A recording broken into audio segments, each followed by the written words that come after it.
종교 너머 아하.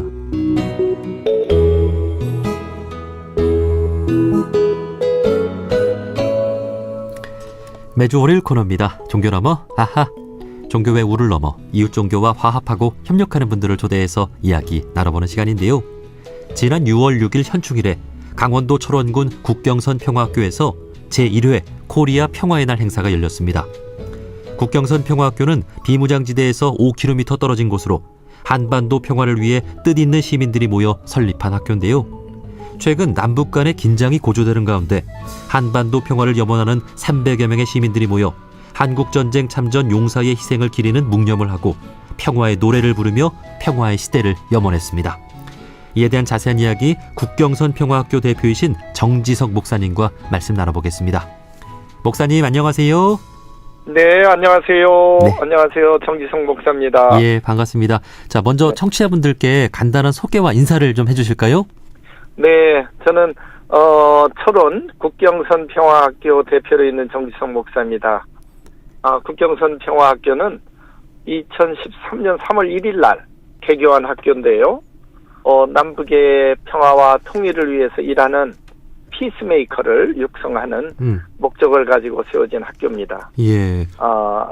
일제시대에는 나라의 독립을 위해서 일했던 독립학교가 있었다면은 남북 분단의 시대, 대립의 시대에서는 남북의 평화를 위해서 또 통일을 위해서 일하는 학교가 있어야겠다 하는 그런 마음에서 설립한 학교입니다. 네, 지금의 분단 상황에서 민족 최대의 과제는 평화와 통일이겠죠. 그렇습니다. 이를 위한 인재를 양성하기 위해서 국경선 평화학교 꼭 필요한 학교가 2013년에 개교를 했군요. 네. 이거는 어떤 분들이 그 뜻을 모아서 이렇게 세운 거예요? 우선 이 학교를 세우게 된 데에는 우선 여러 사람들이 현재는 뜻을 모으고 있지만 시작은 제 개인적인 신앙적 결단에서 예. 시작된 겁니다. 그래서 서울에서 살다가 철원으로 이사를 갔고요. 그곳에서 학교 준비를 위해서 2년간 준비를 했고 2013년 3월 1일이 3.1절 아닙니까? 네. 우리나라가 나라를 빼앗겼을 때 식민 통치 기간에 우리 민들이 나라의 독립을 위해서 애쳤던 그날 3.1절을 기념해서 아직 남북이 평화 이렇게 반으로 나누어져서 갈등하는 이런 시대는 완전한 독립은 이루어지지 않은 것이 아니겠는가. 네. 우리 선열들이 바랬던 그런 독립이라는 것은 이렇게 삼천리 금수강산 남북이 하나 되고 평화롭게 되는 그런 날을 의미하기 때문에 아직 절반의 독립을 이뤘다면은 이제 남북의 평화롭게 통일되는 그날이 완전한 독립을 이루는 날이다. 이런 마음이 시작했고요.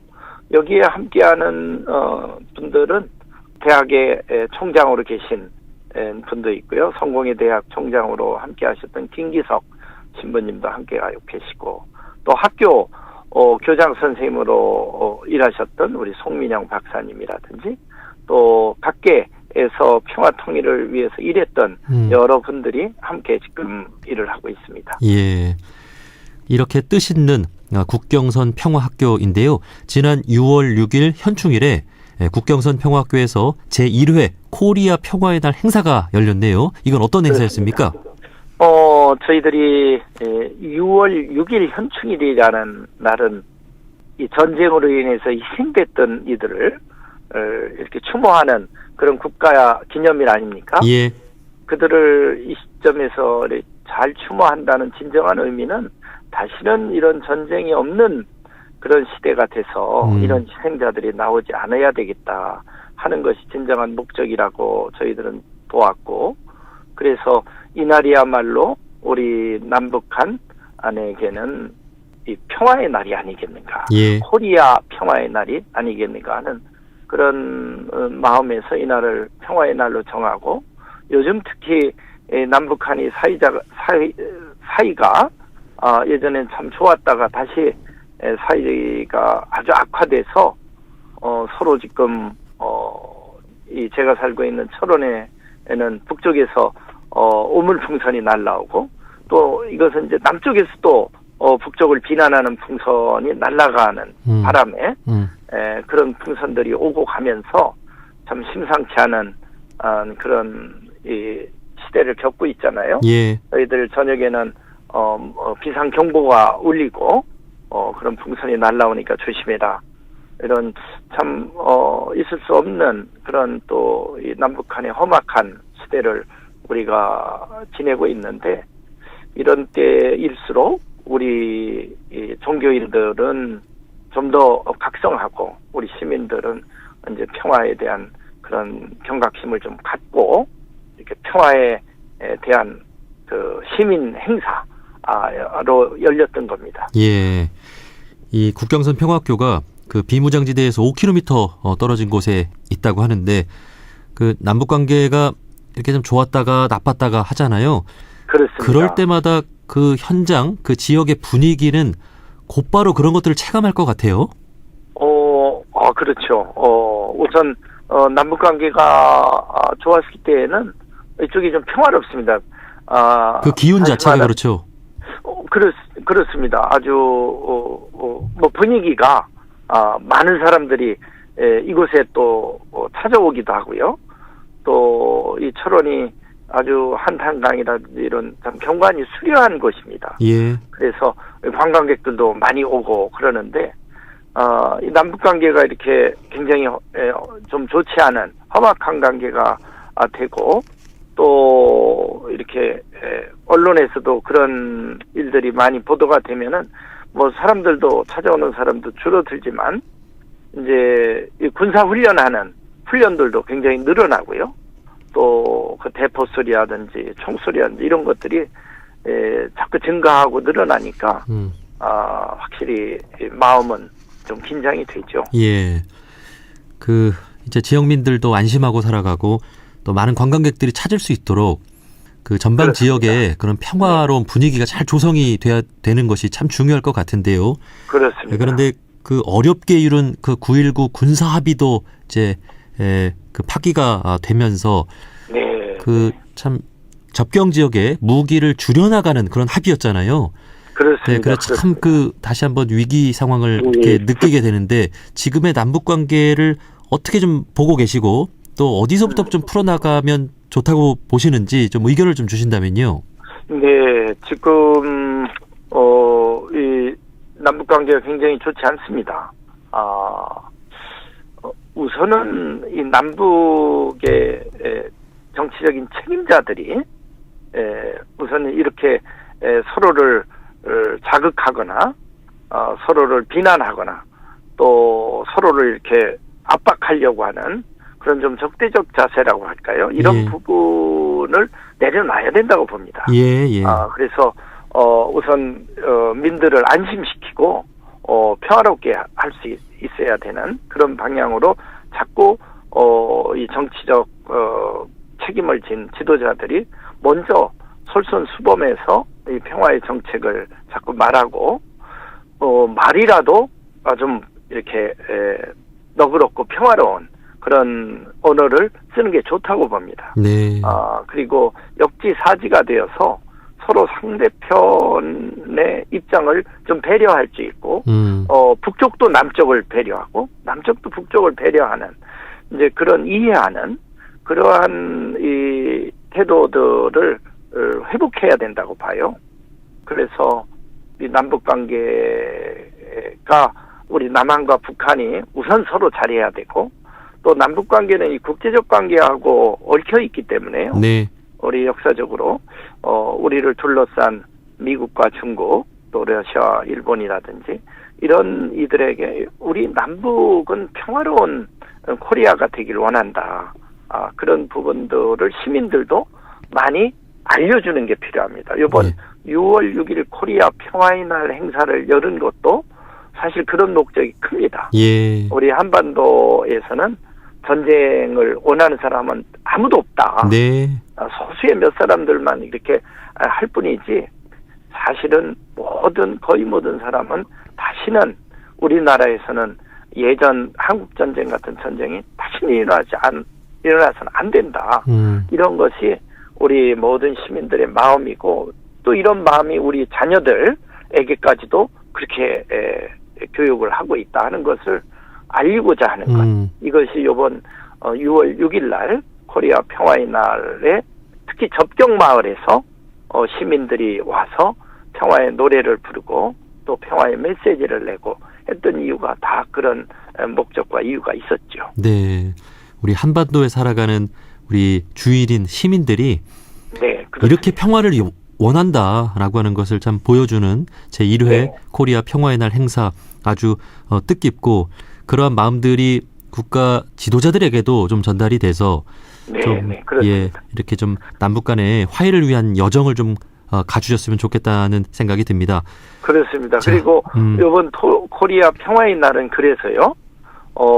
우리 코리아 동포들, 우리 살고 있는 미국, 또 독일, 또 일본, 영국, 베트남 이런 한인 동포 사회가 있는 데에서도 이 행사에 지금 함께 하고 있습니다. 예, 그렇군요. 그래서 그 동포 사회가 그 세계에 살고 있으면서 그 세계 시민들에게도 우리 코리아의 평화를 많이 알리고 그러나 더 나아가서 우리 코리아 평화의 날을 통해서 우리 코리안들은 코리아의 평화도 원하지만 사실 지금 전 세계가 우크라이나 전쟁이라든지 또 저 가자 팔레스타인 전쟁 이런 거에 으로 인해서 굉장히 세계 시민들이 좀 우울하거든요. 그런 소식을 들으면서. 네. 그래서 코리아인들이 이렇게 평화의 노래를 부르면서 이 세계 평화를 위해서도 우리 코리안들은 마음을 쓰고 있다.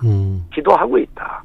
또 노래를 부르고 있다. 네. K-팝 칼처가 굉장히 세계적으로 많이 알려졌는데 이런 우리 코리안들의 그런 뛰어난 문화적 자질 이런 것이 세계 평화를 위해서도 이렇게 기여하고자 한다 하는 그런 정신도 이번 담고 있습니다. 예. 어쩌면 한반도에 살아가는 사람들도 그렇지만 재외동포들이 더 한반도 평화를 바라는 것 같습니다. 그렇습니다. 이렇게 한반도가 평화를 이룬다면 뭐 러시아와 우크라이나의 전쟁도 끝나고 줄줄이 네. 세계 평화의 기운이 이렇게 연달아서 그렇습니다. 퍼져나가지 네. 않을까 그런 생각도 해봅니다. 맞습니다. 자, 그래서 이 국경선 평화학교에서 아주 뜻깊은 행사가 열렸고 그 옆에 그 화해와 평화의 교회 그 설립도 준비하고 계시다고 들었어요. 그렇습니다. 이제 제가 속한 이 교회 교단이 한국 기독교 장로회라고 예. 하는 교단인데 그 교단이 전통적으로 이 민족의 평화 통일을 위해서 상당히 오랫동안 기도해온 교단입니다. 네, 문익환 목사님도 계시죠? 그렇습니다. 거기에 그 문익환 목사님도 그 교단에 속해 있던 분이시고, 하여튼 전국에 있는 교회들이 평화 통일을 위해서 기도하는 그런 전통을 가져오고 있죠. 그 교단이 한 5년 전에 총회 차원에서 정말 남북의 평화와 통일을 준비하고 기도하는 그런 상징적인 교회를 북한 동력당이 바라보이는 남북 분단의 마을에 설립해야겠다는 결의를 했고요. 그것이 이제 뜻이 다 모아져서 이번 6월 6일 코리아 평화의 날을 기념하면서 기공식을 드렸습니다. 교회가 곧 이제 건축이 시작되고 아마 잘하면 올해 말 아니면 내년 봄에는 준공식을 하게 되고 전국에 있는 목사님 뭐 또 평신도들 많은 또 종교인들도 그곳에 와서 평화를 위해 예배할 수 있을 겁니다. 예, 우리 그 원불교 평화 마라토너 강병구 교도도 이 그렇습니다. 화해와 평화의 교회 설립을 위한 그 모금을 위해 전국 그렇습니다. 달리기 그렇습니다. 평화 네. 마라톤 여정을 또 했는데 아주 이 좋았습니다. 교회가 이제 그 화해와 평화의 교회가 설립이 되면 앞으로 좀 네. 어떤 역할을 하게 될까요? 예, 지금 참 잘 말씀해 주셨는데요. 이 강명구 평화 마라토너는 작년에 우리 제주도에서 또 출발해서 저 바티칸 그렇습니다. 교황까지 걸어가서 교황님에게 우리나라 남북의 평화 통일을 위해서 분단의 땅 판문점에서 와서 미사를 좀 한번 해달라. 예. 그분은 세계적인 영향력을 미치는 평화의 성자이기 때문에 그런 분이 와서 그렇게 하게 되면은 전 세계인들이 우리 코리아의 평화에 주목하게 될 거다 하는 생각을 갖고 그렇게 장정을 했던 아주 훌륭한 마라토너인데 이분이 요번 코리아 평화의 날을 기념해서 화해 평화교회가 세워진다는 그런 얘기를 듣고 또 한라산에서 출발해서 33일간 쭉 그 철원까지 걸어오고 뛰는 그런 일을 했는데 그 무금 운동을 캠페인을 했습니다.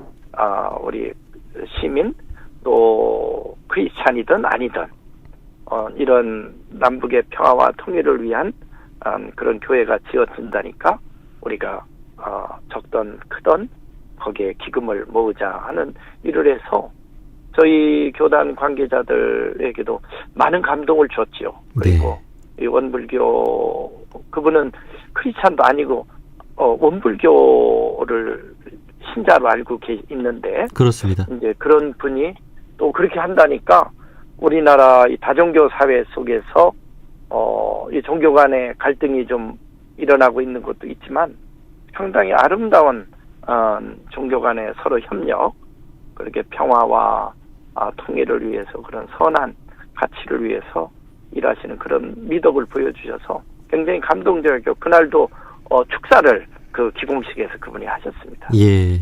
네. 이 평화화해교회가 이제 설립이 되면은 말 그대로 전국에 있는 크리스찬들이 이곳에 와서 남북의 분단의 어려움이 극복될 수 있도록 기도하고 특별히 평화를 위해 기도할 때 우리나라의 평화와 또 우리 동북아시아의 평화, 나아가서 세계 평화를 위해서 기도하는 어떤 평화 기도의 도량 같은 그런 역할을 하게 되자고. 예, 뭐 크리스천뿐만이 아니라 우리 모든 그렇습니다. 종교인들이 네. 함께 기도할 수 있는 공간으로도 될 수 있겠죠. 네, 그렇게 아마 그렇게 열린 공간으로 이렇게 사용되어질 것이고, 그렇게 믿습니다. 예. 왜냐하면은 벌써 강명구 마라토너 같은 분들이 이게 벽돌을 쌓는데 원불교 신자로서 그렇게 기여하고 이미 이 토대가 그렇게 기초가 세워지고 있다고. 네. 이 DMZ 접경 지역에 이렇게 뜻있는 교회가 세워진다라고 하는 것 우리나라에 꼭 필요한 일이라는 생각이 들고 뭐 어떤 종교를 갖고 있건 또 종교가 없는 분들도 다 평화를 바라잖아요. 그래서 그렇습니다. 함께 기도할 수 있고 또 마음을 모을 수 있는 공간이 됐으면 좋겠습니다. 자, 저희 프로그램은 다양한 종교인분들이 듣고 있는데요. 특히 한반도 평화를 위해 우리 종교인분들께 좀 당부하고 싶은 말씀, 하고 싶은 말씀 있으실까요? 네. 우리 민족이 나라를 잃어버렸을 때도 모든 종교인들이 종교적 차이와 그걸 넘어서 민족의 독립을 위해서 기도하고 또 그 일을 위해서 애썼던 그런 아주 훌륭한 전통이 우리 한국 종교인들의 전통이라고 저는 믿습니다. 지금은 이 분단과 이 남북 간이 서로 사이가 험악해져서 여러 가지 어려운 상황으로 있지만 이때야말로 우리 종교인들이 힘을 합쳐서 평화를 위해 기도하고 또 평화의 메시지를 내고 또 종교인들이 갖고 있는 세계적인 네트워크를 통해서 이 코리아의 평화를 위해서 기도해달라는 요청을 이렇게 하게 된다면은 우리나라에 지금 겪고 있는 여러 가지 어려운 일들도 능히 극복하고 평화의 나라를 만드는데 우리 한국 종교인들이 큰 역할을 하리라고 봅니다. 그렇게 믿습니다. 예, 앞으로 이를 위해서 국경선 평화학교와 또 앞으로 세워질 화해와 평화의 교회의 역할이 또 크지 않을까 기대해 봅니다. 네. 많은 애를 써주시길 부탁드리면서 인터뷰 마무리하겠습니다. 국경선 평화학교 대표이신 정지석 목사님이었습니다. 목사님 오늘 말씀 고맙습니다. 감사합니다.